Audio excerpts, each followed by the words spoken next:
আজকে আমি একটা নতুন ভিডিও নিয়ে চলে এসেছি। আজকে বানাবো ডিম আলু কষা। এখানে আমি ডিম আর আলু একসাথে সিদ্ধ করে নেব।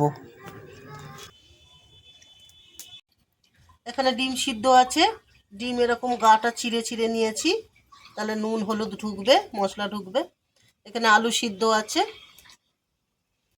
এখানে সব কাটা আছে, পেঁয়াজ কাটা আছে, টমেটো কাটা আছে, ধনেপাতা কাটা আছে, এখানে কাঁচা লঙ্কা আছে, মশলা আছে, হলুদ আছে, জিরে গুঁড়ো, লঙ্কা গুঁড়ো, ধনে গুঁড়ো, শুকনো লঙ্কা, তেজপাতা আর এটা গরম মশলা গুঁড়ো, আর এখানে আদা রসুন বাটা আছে। আগে ডিমটা ভেজে নেব, ডিমে নুন হলুদ মাখিয়ে নেব।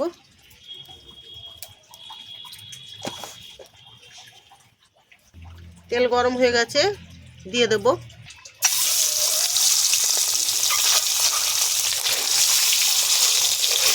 উল্টে দেব, একটু লাল লাল করে ভেজে নেব, তুলে নেব।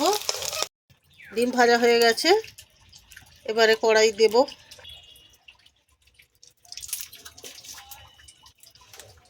তেজপাতা আর শুকনো লঙ্কা দেব, পেঁয়াজ দেব, লাল লাল করে ভেজে নেব। এবার টমেটোটা দিয়ে দেবো, একটু ধনেপাতা কুচি দেবো। এবারে নুন দেবো,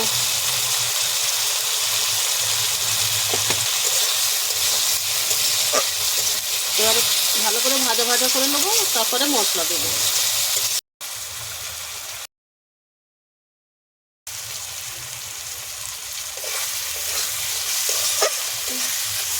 একটু জল দেব,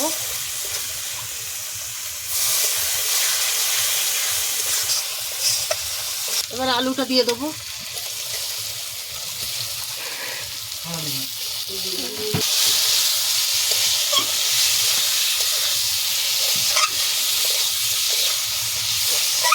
কষিয়ে নেব,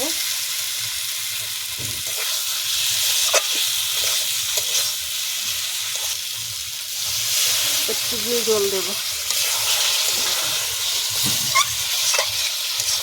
একটু কষে নেব।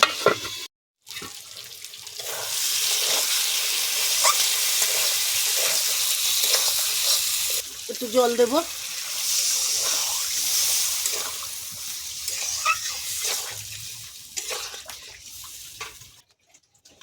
কাঁচা লঙ্কাটা দিয়ে দেবো,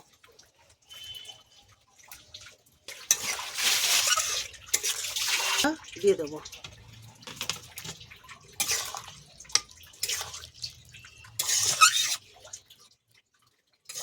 এবারে একটু চাপা দেবো।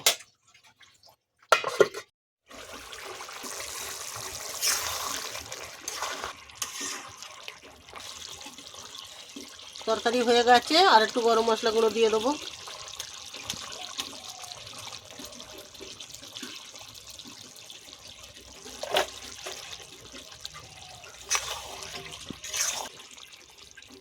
এবারে ধনেপাতা কুচি দেবো একটু,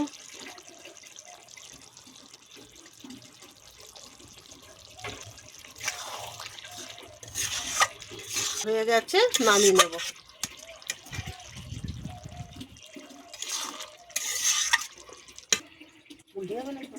ডিম আলুর কারি রেডি। আপনাদের যদি ভালো লেগে থাকে, লাইক কমেন্ট শেয়ার সাবস্ক্রাইব করে দেবেন।